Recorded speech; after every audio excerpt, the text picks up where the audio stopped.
Bienvenue dans le podcast AWS en français. On est à Las Vegas et on récapitule les principales annonces. Le podcast AWS en français. Sébastien Stormac. Bonjour, merci de nous écouter tous les matins cette semaine dans vos applications de podcast pour parler d'AWS re:Invent à Las Vegas. Et alors vous ne le voyez pas parce que c'est un podcast audio, mais là on est en train d'enregistrer au 30e étage d'une tour et on a vu sur la fameuse sphère et ces vidéos. Je vous mettrai une photo dans les médias sociaux, dans les réseaux sociaux pour que vous puissiez voir ça. J'ai non pas un mais deux invités, des voix récurrentes dans le podcast. Vous êtes déjà tous venus plusieurs fois je crois.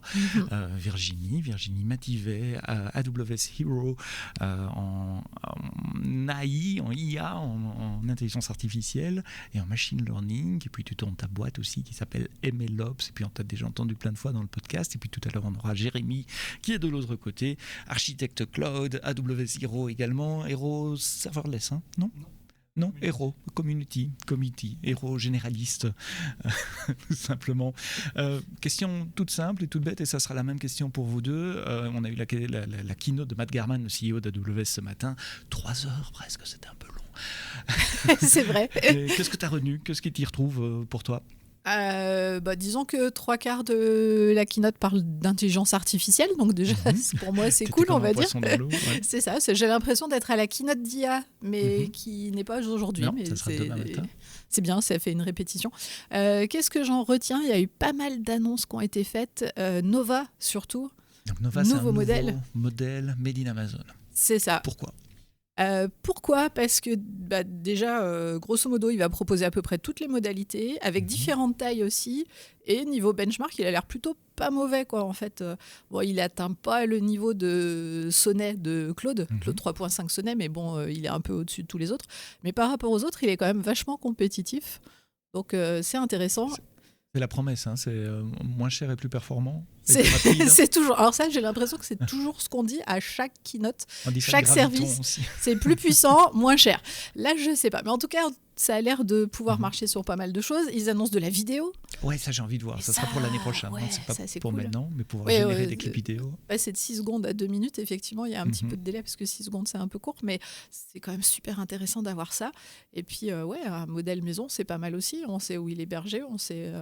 Et il sera disponible sur Bedrock comme les autres modèles. Ce qui est intéressant aussi, c'est que c'est Andy Jassy qui a fait cette annonce-là et pas Matt Garman. Andy Jassy, si vous suivez un peu l'actualité AWS, c'est l'ancien boss d'AWS, c'est lui qui a créé AWS, qui est maintenant le boss d'Amazon. Et on l'a présenté comme un client d'abord. Vous êtes le premier client d'AWS et il a montré un panel de cas d'utilisation de GenAI dans l'application Amazon. Alors là, par contre, effectivement, il a présenté un panel d'utilisation de la GenAI. Là où, pour moi, ce qui est problématique, c'est qu'il y a des fois, on a tendance à mettre de la GenAI là où l'AI tout court marcherait très bien, en fait. Et que la vraie question, c'est pourquoi mettre de la GenAI partout ? Par exemple, quand je vois le jeu d'échecs avec GenAI, ça pique en fait pour un data scientist. Quand on se rappelle de Kasparov et tout ça, c'est pas les mêmes puissances. Alors GenAI, ça marche pour plein de choses, mais le problème c'est que ça bouffe la planète à chaque fois qu'on fait une requête. Pour jouer aux échecs ou pour savoir quand est-ce qu'il faut remettre des trucs dans l'entrepôt, perso, je me méfierais de la GenAI, quoi. Autant, par contre, il y a des applications cool, mais il y en a d'autres où, IA classique, ça marche bien aussi. Hein. Non, mais je pensais au cas des marketeurs qui doivent faire une description d'un article, ça, faire contre, une image cool, qui accompagne, etc. Ou dériver la même image sur 15 variantes, tu sais, le pull en gris, ouais, c'est en ça, vert, avec un coup devant le sapin de Noël, un coup au milieu des œufs de Pâques, un coup au milieu de la Saint-Valentin et 25 fois. Mais surtout, le cas qu'ils présentaient pour remplir les fiches clients à partir d'infos qui étaient ailleurs ou même d'une URL. Ils donnent l'URL de leur produit qui est détaillé dans leur catalogue fournisseur et ça remplit tous les champs. Pour les rentrer comme il faut dans Amazon, ça c'est génial. Et là, c'est clairement utile. Ouais. Utiliser de la GenAI. C'est pas comme pour prédire le stock d'un entrepôt ou pour jouer aux échecs. Mais du coup, voilà. Il y a des très bons cas d'usage et il y en a d'autres où il faut se poser la question. J'ai des doutes. Quoi d'autre ? Qu'est-ce qu'il y a d'autre que j'ai retenu de cette keynote ? Il y a toujours, comme à chaque fois, des nouvelles instances. Ah oui. Donc, il y aura des nouvelles instances. Un gros focus sur Trainium. Donc, Trainium, c'est ce chipset spécialisé pour faire de l'entraînement. Pas de l'inférence, il y en a un autre pour l'inférence. Qui est une différencia, du coup. C'est assez pratique, leur nom, pour une fois. Pour une fois que le nom, il veut dire ce qu'il fait. C'est quand même un truc de fou. Alors, Trainium 2 avait été annoncé il y a un an, il est GA maintenant, et on a annoncé Trainium Direct 3. le 3, c'est-à-dire qu'ils disent ça y est, on fait des instances EC2 à base de Trainium 2, donc en fait on vous annonce déjà Trainium 3 pour plus tard. Et puis des très grosses instances pour faire de l'ultra serveur avec je sais plus combien de il y en a 24, 48. 4 de 16 ou un truc comme ça, donc il y a 64 au total, je crois que ça fait. C'est pas donné pour tout le monde, ça. Enfin, c'est pas pour. Non, c'est pas pour tout le monde, ça. Clairement non, mais bon, dans les clients d'Amazon, il n'y a pas que des petits. En fait, il y a aussi des gros et eux, ils auront besoin de ces puissances-là. La plupart des clients n'auront pas forcément besoin. Ou alors, ils s'en serviront pendant un temps très court, juste le temps de faire un fine-tuning d'un modèle. Parce que moi, j'ai plein de clients, ils ont besoin de fine-tuner des modèles qui sont open source, du genre à Llama ou des trucs comme ça. Et ça, hop, ça va être fait hyper facilement sur ce genre d'instance pour pas trop longtemps. Faut pas voir ça comme le pre-training initial, parce que ça, il y a très peu de sociétés qui font. Mais ça, il y a peu de sociétés, ou du fine-tuning. Ils ont d'ailleurs annoncé le partenariat avec Anthropic qui va créer un cluster avec ces machines-là, où ils annoncent jusqu'à 50% de plus de capacité que les clusters qu'Anthropic a déjà pour le moment. C'est bien qu'ils se rapprochent d'Anthropic parce que, alors maintenant, ils ont leur modèle à eux, puisqu'il y a Nova. Et par rapport à d'autres concurrents extérieurs, je pense en particulier à OpenAI, clairement, AWS n'a pas de modèle qui est concurrent de ChatGPT. Le seul vrai concurrent de ChatGPT, c'est Claude 3.5 Sonnet. Lui, il est vraiment bon pour le coup et il est vraiment concurrent. Donc, c'est bien de se rapprocher d'Anthropic parce que ça va aider un peu à passer le gap par rapport à d'autres solutions du marché. 8 milliards d'investissements au total, deux phases de 4 milliards et un partenariat très proche. En même temps, Microsoft a mis 10 milliards avec OpenAI. Donc on se rapproche. Finalement, ça se tient. C'est à peu près pareil. Mais ce n'était pas le but d'avoir nos modèles à nous non plus. Le but, c'était de donner accès à une palette de modèles parce qu'il n'y a pas un modèle qui va résoudre tous les problèmes. On voit de plus en plus d'orchestration, de plus en plus de petits modèles ces jours-ci. Et c'est la promesse de Bedrock finalement. C'est ça qui fait la différence avec Microsoft. Microsoft, elle propose Copilot à tout le monde, point. Mais il n'y a même pas de version dans Copilot qu'on peut choisir. Alors que même ChatGPT, il propose des versions différentes. On peut choisir du 3.5, alors plus maintenant, mais du 4.0, du 4.0 mini, des choses comme ça, par rapport à la taille de son dont on a besoin. Et Microsoft, eux, ils proposent un truc qui doit faire pour tout le monde comme ça et qui ne marchera pas très bien au final. Donc c'est plutôt cool d'avoir plein de modèles différents. Je tente ma question, on n'a pas préparé l'enregistrement de ce podcast, donc non, c'est une bonne réponse. Est-ce que tu as déjà vu des cas d'utilisation? Est-ce que ce concept de distillation, je ne sais pas comment on le dit, donc on a annoncé dans la keynote Amazon Bedrock Distiller, où l'idée, si j'ai bien compris, mais reprends-moi, c'est toi la spécialiste, tu as un grand large language model qui sert à générer des données synthétiques qui vont aider à faire du fine-tuning pour un petit modèle. Donc je me dis, mais on est dans un monde de fou, on utilise des modèles maintenant qui génèrent des données pour entraîner d'autres modèles. Ouais, c'est ça. D'abord, la technologie en particulier, c'est quelque chose, c'est une tendance du moment. La techno, je la vois moi, mais plus sur des sujets de recherche, de R&D, de choses comme ça. Moins chez des clients finaux. Mes clients, ils sont plus dans le fine-tuning classique à partir de leur data. Donc, ils ont leurs données et puis on les met, on les injecte et puis voilà, on fait le fine-tuning dedans. La distillation, ça peut être utile dans certains cas et peut-être dans des cas où justement, actuellement, on ne peut pas faire de fine-tuning parce qu'il n'y a pas assez de données. Il n'y a pas de données. Mais le problème, c'est que si le gros modèle, il ne connaît pas non plus le domaine, parce que justement, c'est un domaine tellement précis qu'il y a très peu de données, le gros modèle, il va halluciner toutes les données et on va avoir un super hallucinateur, mais plus petit. C'est quand même génial.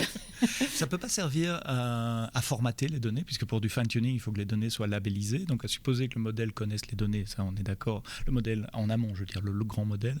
Est-ce que simplement, il ne peut pas aider à labelliser des données qui ne seraient pas labellisées autrement ? Il n'y a plus trop besoin de labelliser pour entraîner des LLM. La plupart du temps, ils sont entraînés à deviner des mots suivants ou des choses comme ça. Sur ça, la labellisation, c'est le mot suivant qui était dans le texte. Donc, en fait, ça simplifie un peu l'action. Là où c'est plus utile de labelliser automatiquement, c'est est-ce que la réponse était bonne ou pas ? Et en fonction de ça, corrige des choses de ce type-là. Sur du question-réponse. Sur du question-réponse spécifique en disant est-ce que c'est la bonne réponse ou est-ce que c'est le bon résumé. Mais là, c'est pareil, il faut avoir confiance dans le gros modèle et savoir que le gros modèle, il fait le taf. Parce que si le gros modèle, il fait n'importe quoi, le petit modèle, il va apprendre n'importe quoi. En fait. Aussi, si vous prenez quelqu'un qui n'est pas bon pour apprendre à un junior, le junior, il ne deviendra jamais bon. Là, c'est un peu le même problème. Donc, et ça va dépendre de quoi. Mais sur des cas où, par exemple, moi, j'utilise beaucoup l'IA générative pour reprendre mes textes que j'écris. que j'écris beaucoup de documents pour mes clients et tout ça. Et j'ai tendance à repasser l'IAGEN derrière, juste pour lui dire transforme-moi ça dans un ton un peu plus pro. Je fais la même chose avec parce des que docs. voilà. Et il y a mon style aussi dedans et tout. Et en fait, plutôt que d'expliquer ou d'utiliser actuellement, j'utilise des gros modèles pour faire ça. À la place d'avoir un gros modèle à qui je dois expliquer mon style, machin et tout, avoir un petit modèle qui fait que la correction de ça, ça aiderait un peu pour la planète par rapport au gros modèle. Et ça, le gros modèle, il sait le faire. Je sais qu'il sait le faire puisque je lui demande de le faire. Donc, c'est pas un cas à risque. Et là, ça me paraît utile d'avoir ce genre de choses. Et alors, l'autre chose qui a été annoncée aujourd'hui, c'était les guardrails algorithmiquement protégés, je ne sais plus le nom exact. Enfin, on va prouver mathématiquement qu'une réponse est conforme à une série de documents sources. Ouais, alors ça, il faudrait voir exactement comment ça fonctionne derrière. Parce que c'était un peu flou sur un certain moment. Mais l'idée, c'est je demande au modèle d'apprendre à partir des données quels sont mes guides de bonne pratique. Par exemple, toutes les policies, les contrats d'une société. Tous les trucs de comment ça fonctionne, quoi. Et après, donc je lui demande de répondre à ma question classique. Et puis je lui dis, est-ce que ta réponse, elle est correcte ou est-ce qu'elle ne l'est pas vis-à-vis de ce que tu as appris avant sur mes bonnes pratiques. Là encore, sur plein de cas, ça peut peut-être être pas mal de laisser faire comme ça, parce que ça aide juste à faire une deuxième vérif, ça fait une deuxième passe en fait. On fait parfois, moi je fais ça avec des modèles aussi. Oui, avec un autre modèle ou avec quelque chose comme ça pour lui dire est-ce qu'il a dit n'importe quoi ou pas. C'est pas mal avant d'envoyer des données à un client de vérifier que par exemple ça répond aux guardrails qu'on avait mis avant, aux garde-fous, en disant est-ce qu'il n'y a pas de termes injurieux ou quoi que ce soit, est-ce que c'est bien dans ce qu'on avait dit qu'on devait répondre et tout, d'avoir un deuxième modèle qui donne son avis. Après, si c'est un cas vraiment critique ou alors un truc où on doit deviner quel est le process qui a été fait parce qu'il y a plusieurs étapes et de vérifier si ça a bien été suivi, là, ça risque de moins bien marcher, quoi. Regardez, je vous mets de toute façon les liens dans les notes du podcast, comme d'habitude. Merci Virginie pour ton débrief à chaud, comme ça, pardon, et un peu improvisé. Je te laisse filer parce que je sais que tu as d'autres rendez-vous. Donc dans cette première partie de l'épisode, on parlait GenAI et Bedrock et Large Language Model. Dans le deuxième, on va plutôt parler d'infrastructure avec Jérémy Rodon. Merci d'être là. Ça fait plein de fois déjà que tu es devenu dans le podcast. Ça faisait longtemps, je crois. Oui, ça fait longtemps. Ouais. Merci de m'avoir, toujours un plaisir. Il faudra qu'on revienne parler de Rust et de Lambda, c'est ton pet project du moment. Tu as retenu quoi des deux keynotes? Parce qu'on a parlé de celle de Matt Garman, mais hier soir, il y avait le Monday Night Live avec Peter DeSantis, et là, c'est plus infra, data center, etc. Et moi, c'est vrai que les annonces IA qu'il y a eu, je suis moins là-dedans, je suis ça avec intérêt, mais j'ai moins de choses à dire que Virginie, bien sûr. En revanche, ce que j'ai beaucoup aimé, et notamment dans la keynote non officielle d'hier de Peter, c'est justement l'insistance qu'il a mis à donner un petit peu un sens de qu'est-ce que ça veut dire d'un point de vue matériel, tout ce que AWS délivre aux clients. Par exemple, Virginie, elle parle des Trainium 2, on parlait de ça juste avant, et on parle de serveurs. Quand même voir que Trainium 2, un serveur, c'est un rack en fait. C'est un truc qui fait un rack. C'est une armoire entière avec des tas de chips Trainium dedans. Et puis quand on parle de 80, c'est quoi, pétaflop, teraflop, enfin bref, et du réseau qui est derrière, c'est pareil, là encore, on a du matériel spécialisé. Et donc, ce que j'ai moins retenu, c'est que AWS fait beaucoup mieux l'effort de nous montrer à nos clients un petit peu qu'est-ce que ça prend finalement de délivrer ça, et on va dire à tous les niveaux matériels, qu'est-ce que AWS fait. Et je trouve que c'est intéressant parce que c'est quelque chose qui déjà n'était pas forcément bien fait avant, ça fait quelques années que ça y vient, et c'est important parce qu'en tant que client, moi, c'est ce qui me permet de me dire, en fait, AWS est différent des autres cloud providers, parce que en fait, ils ont une maîtrise de leur matériel et de leur chaîne de valeur qui est beaucoup plus élevée. On a eu un autre exemple avec l'annonce de Aurora DSQL. Donc DSQL, Distributed SQL.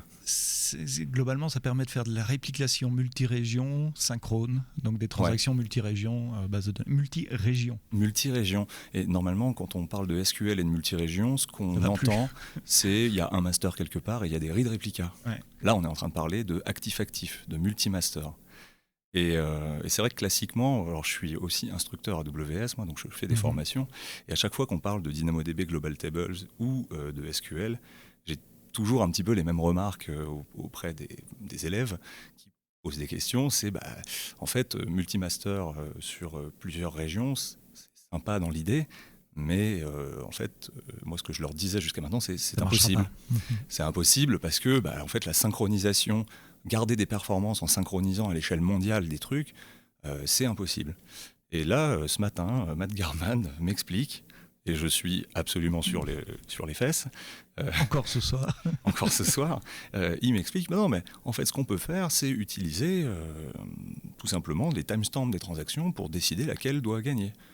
Là, normalement, on tique aussi directement. Mais comment on synchronise les timestamps ? Genre, moi, j'ai 2 montres en face de moi, je sais dire laquelle est avant l'autre, mais quand on est sur un bout à l'autre de la planète, dire c'est le même temps où il y en a un qui est avant l'autre, c'est normalement impossible.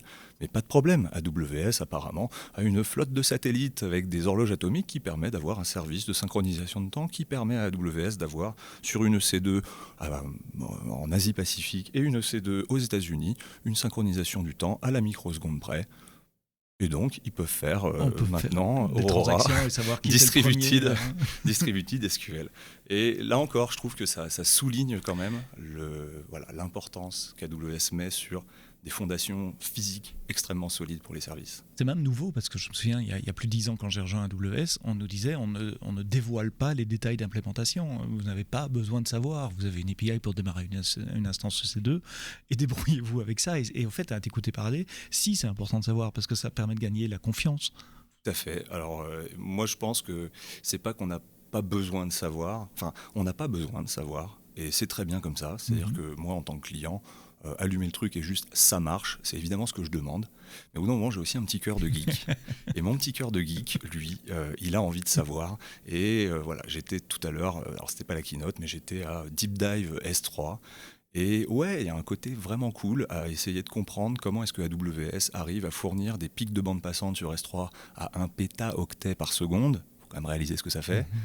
Avec, et avec à la base des disques qui sont des vieux disques durs 7200 tours minute, des trucs que quand j'ai commencé l'informatique il y a 15 ans, c'était des trucs qu'on voyait, quoi.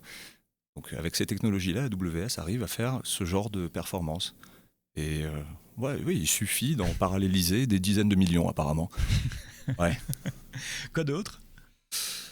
Tu avais parlé d'un truc sur Nitro également ?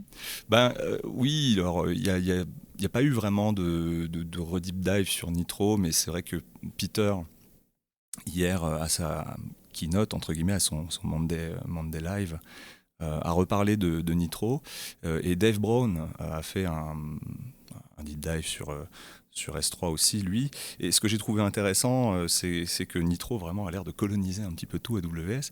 Et apparemment sur S3, maintenant, en fait, Nitro, il y a des cartes contrôleurs Nitro qui sont là pour faire l'interface avec les disques durs, sans du tout avoir de compute à cet endroit-là. C'est-à-dire que les bunch of disques de AWS, maintenant, en fait, ont leur propre carte microcontrôleur fait pour. Et si je comprends bien, ça sert à mettre les disques durs sur le réseau, enfin les exposer par le réseau, et puis les nœuds compute sont séparés et ils accèdent aux disques à travers le réseau. Et pour ceux que ça intéresse, la keynote de Peter DeSantis et Matt Brown, elle a déjà été mise en ligne et c'est déjà regardable. Et c'est vraiment hyper intéressant d'aller regarder ça et de voir ce qui est fait, de ce que ça apporte, notamment en termes de résilience. S'il y a finalement un nœud d'API S3 qui tombe, pourquoi c'est pas grave ? Effectivement, c'est pas grave, vu que de toute façon, le contrôle des disques et des données, il n'est pas du tout fait là.